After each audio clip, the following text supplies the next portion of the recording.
Okay guys, hari ni kita di Fancy Syed Jasmine Salam. Kita ada sebuah Ativa okay. So owner hari ni buat keputusan yang sangat bijak. Sebab apa, jarang lagi orang buat Ativa 4 lens di bahagian helm ni. Korang boleh nampak kat sini.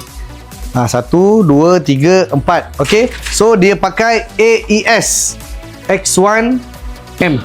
Okay. So sini belah kanan. So kat sini sebelah kiri lah. So kita punya technician tengah buat lah. Alright. So nanti kita tengok waktu malam macam mana, clear tak clear, jelas tak jelas. So korang geng-geng Ativa ataupun Myvi ataupun apa saja kereta yang nak custom lampu, boleh hadir di Fancy Syed Jasmine Salam. Kita akan bagi harga special dan juga promotion yang terbaik. Tapi korang jangan lupa follow, like, share untuk konten yang seterusnya. Okay, ngam, see you, ciao. Okay guys, hari ni kita di Fancy Syed Jasmine Salam. Kita ada sebuah Ativa okay. So owner hari ni gentle bagi tahu kita dia pagi sampai ke malam. Okay, sebab apa? Dia buat custom lampu headlamp di bahagian depan dia 4 biji. Kalau korang boleh nampak kat sini, nampak sini tak? 4 biji.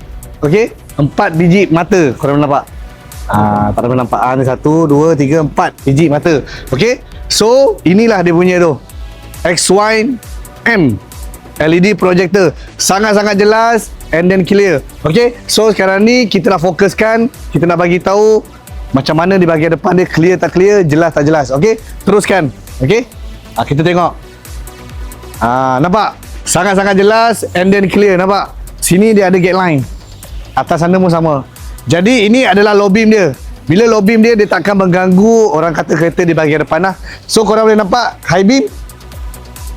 Nampak? High beam sangat-sangat jelas, clear and then orang kata memudahkan urusan kita lah waktu pemanduan. Okey. So dekat depan sini pun cacing, lembu, apa semua jenis binatang pun boleh tengok. Alright. So korang yang nak nampak sporty, empat nampak? Ada nampak? 4 mata macam ni untuk Ativa, Myvi, apa kereta siapa apa pun boleh WhatsApp kita ataupun walk in saja di Fancy Syed Jasmine Salam. Tapi korang jangan lupa follow, like, share untuk konten yang seterusnya. Okey, ngam, see you, ciao.